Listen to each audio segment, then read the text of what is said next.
What's up, guys? Welcome to the Morning Game and Watch Drop, episode 8.2. Inside Rob, this is Dom.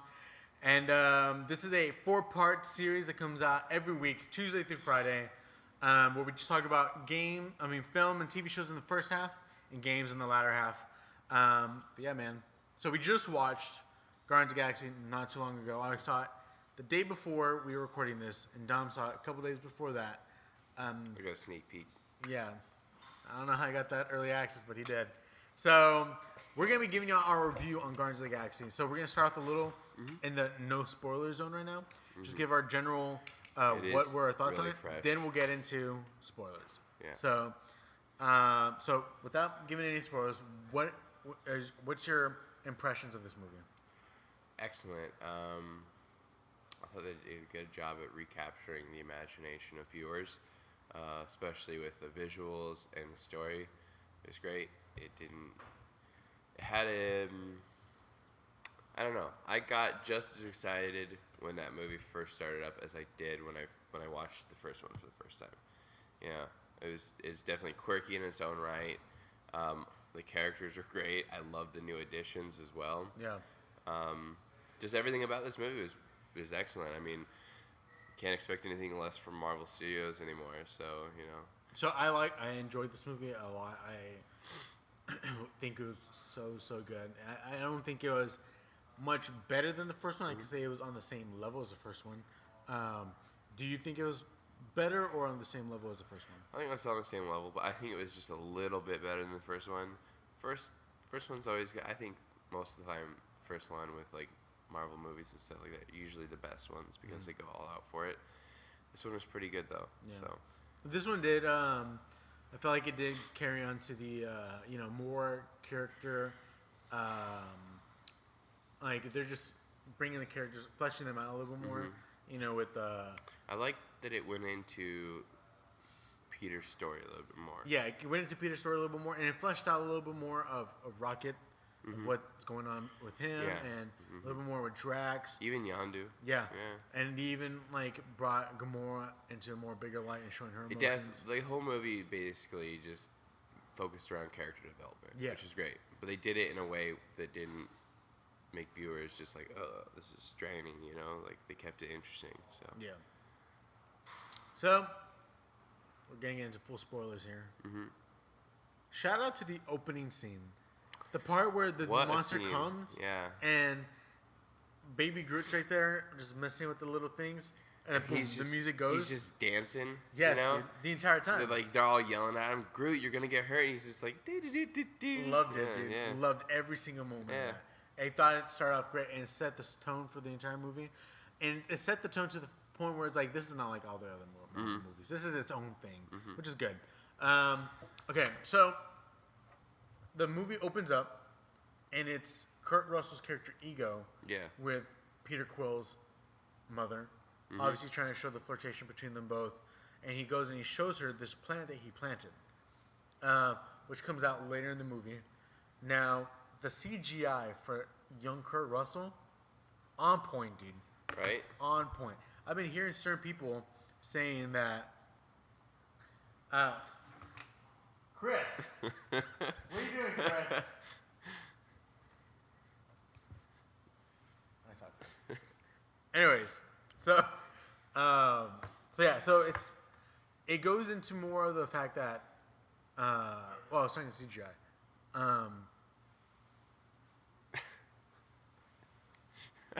On edge, guys. Jeez Louise. So the CGI for Kurt Russell is amazing. Yeah. I heard some people say that wasn't good. I'm like, who are you?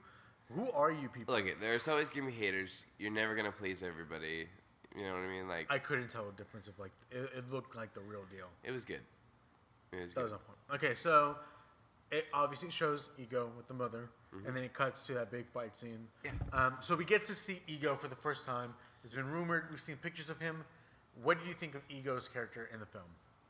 I thought it was great. I thought, so the comic book version is, different. He's, this huge planet with a face. Yeah.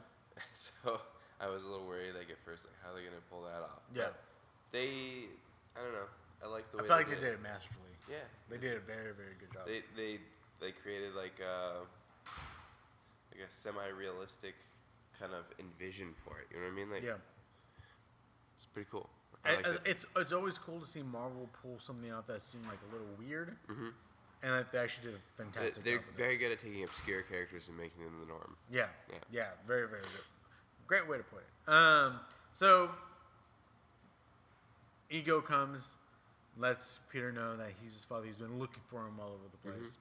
And so Peter, Gamora, and Drax, they go with him to his planet, along with Mantis, who Mantis was already with Ego for the longest time. Yeah. They leave Rocket, they leave Groot, and they leave Nebula behind.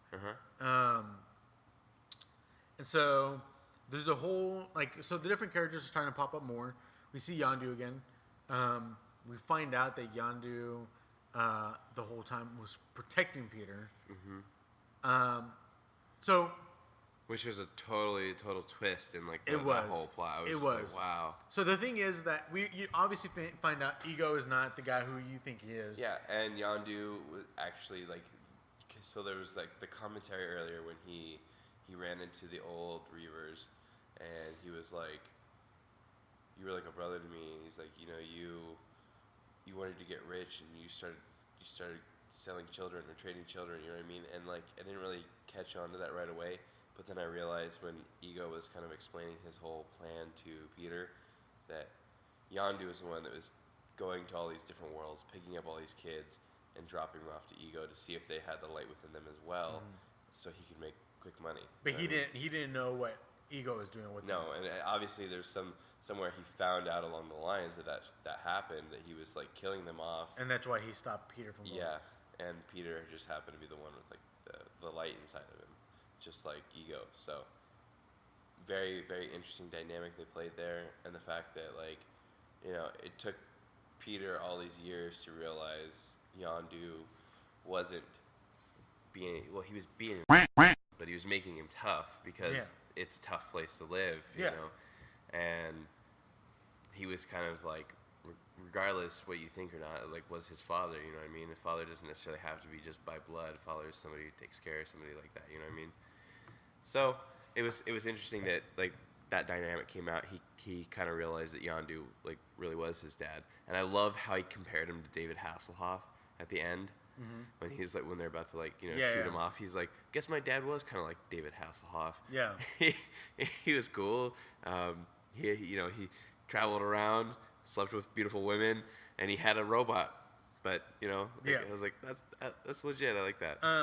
So when the whole thing finds out, you know, the Ego actually went and just had a bunch of kids with just a bunch of people in hopes of one of them being able to hold the light to where he can like use them in order to take over the universe, because he just wanted to make more and more. He just wanted to create and control the entire universe. Yeah. And so when you find out that, like a hive mind almost. Right. Yeah. And so when Gamora and Nebula find out that there's underground, there's just a bunch of skulls underneath there. There's just all the past children that he used to have. And then you obviously know he's the bad guy. He's what's going on. You already knew that there's something going on. The whole moment when Peter finally, kills Ego, and last minute, Yondu comes up, pulls him out, and puts him up there. The thing where he's like, "I was your dad the whole time, Like, you may have had a father, but I was your daddy, Yeah. Which is a very sentimental moment. My only thing though is that I don't think we got enough of Yondu to get that emotional connection. You know what? I liked Yondu enough because I liked the guy who plays him, and I watched him in The Walking Dead, and I like just how he can be, and yeah, I don't feel like I agree with you. I don't think we got enough, but I think we got just a tiny little bit. I feel like I wish they would have dragged it out to like another movie. Yeah, before he died. Yeah.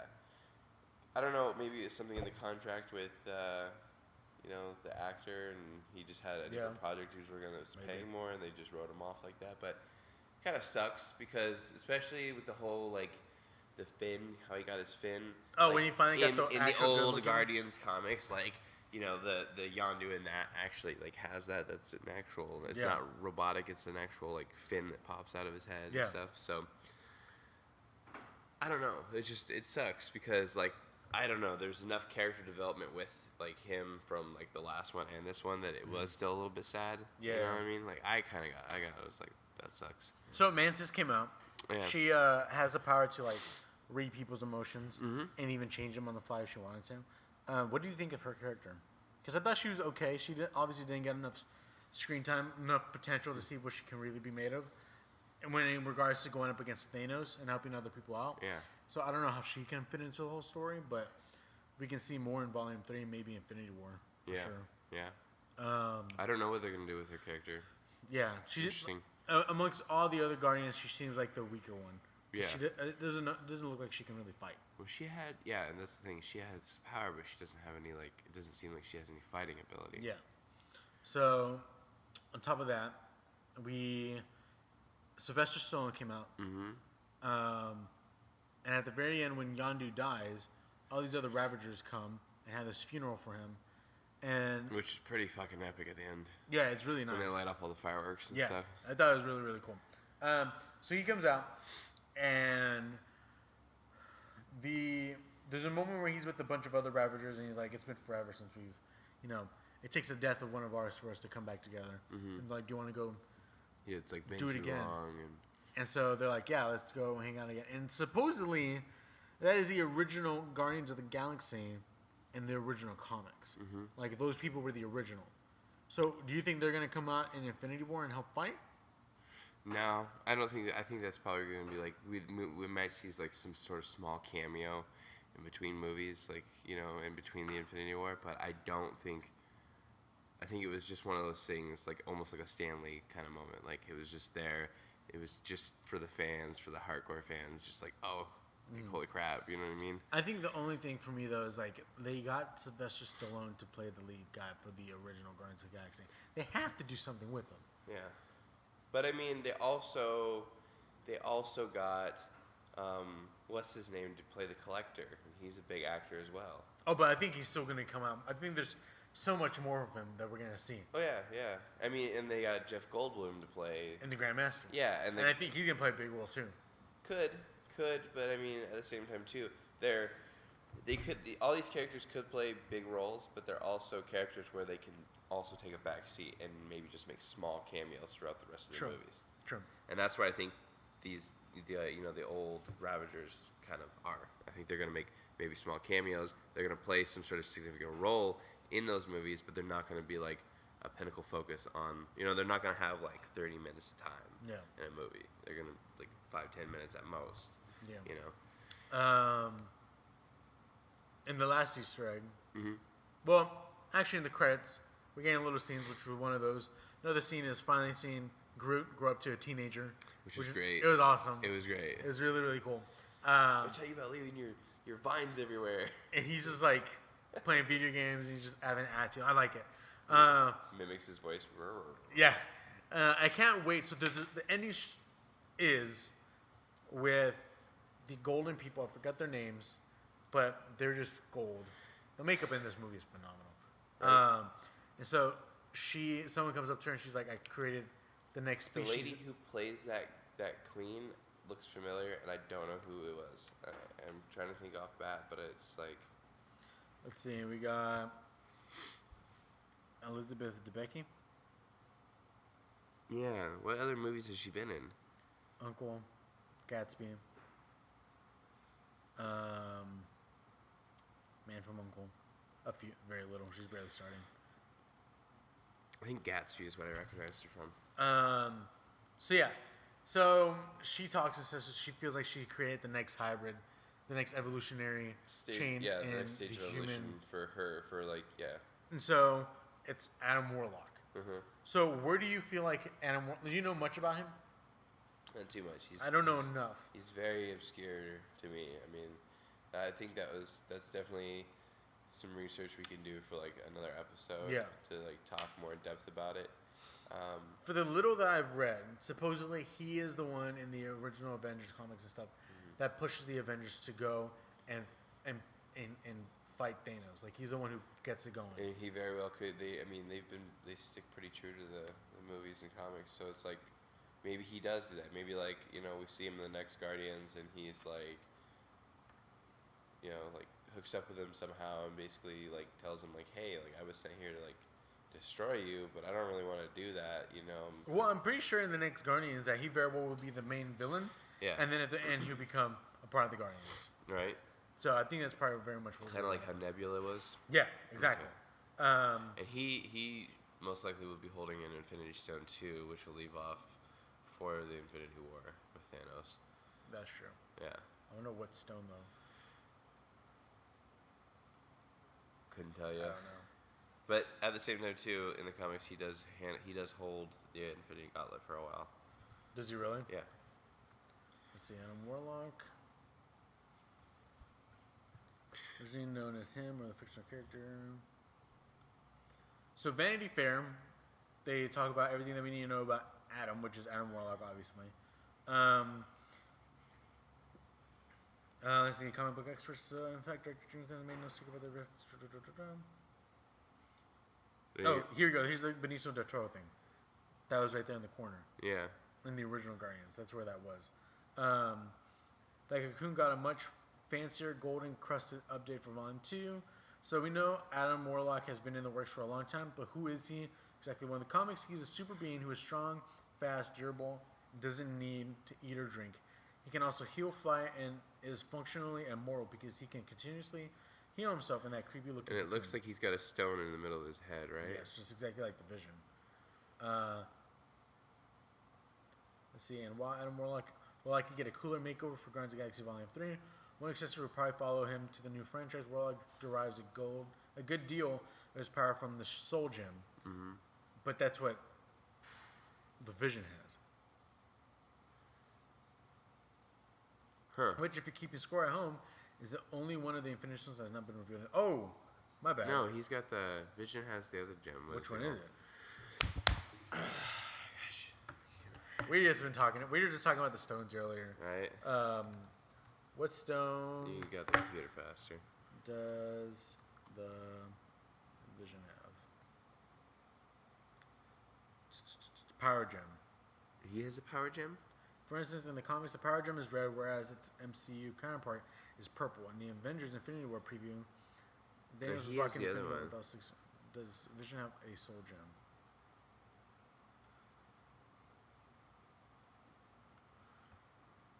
In the trailer, the Vision yesterday in the latest preview of Angels. It's only 2 seconds ago. Let's see. The Soul Gem allows the users to alter living and dead souls in the comics, so it wouldn't be much of a stretch to imagine it giving life to an artificial being like Vision. It's shrinkingly held by Adam Warlock, but we might not be seeing him for a couple years, if at all. So Marvel, this was written by Cinema Blend back in 2 years ago. 2 years ago. So how the fuck is that gonna work, huh? maybe Adam Warlock just doesn't have a gem this time. Well, the last article we read says that actually this last article, which was written like 19 hours ago, no one has it. Like the Soul Gem hasn't been found yet. So I don't know what the Vision has. Huh. That's stumping me. Yeah, dude. Well, The Marvel Cinematic Universe has got some holes it got to fill.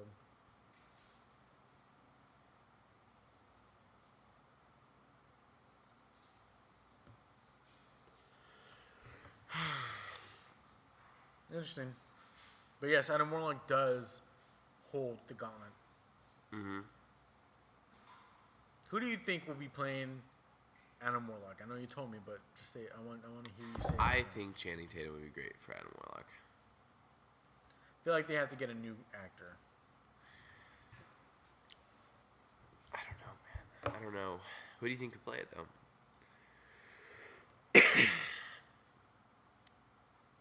He looks buff. What about Chris Pines? No. I was thinking Joseph Gordon-Levitt. He's skinny though. He's got a very small frame. He can bulk up. He doesn't. I don't know. Adam Warlock has like that crazy looking face too. Like Gordon Levitt's like face is more round. It's like square, super European looking. Well, guys, this is the Money Game Watch on episode 8. We're tired. Yeah, we're just wanting to read so much on this now. Thanks for joining us here on a review for Guardians of the Galaxy Volume 2. If you guys like what you heard If you guys want to tell us what y'all's thoughts were on Guardians of the Galaxy Volume 2, let us know in the comments down below. Subscribe if you haven't subscribed. Push that thumbs up button. Share with your friends. Stay beautiful. The Morning Game Watch Shop is a 4-part series every single week. It comes out Tuesday to Friday. Monday is a Comic Corner, and we will be releasing a new show coming out soon. Probably Friday. We don't know yet. I'm still working on it because I have to make it. Who knows how long it's gonna take. Keep watching those movies, guys. Peace. We love y'all.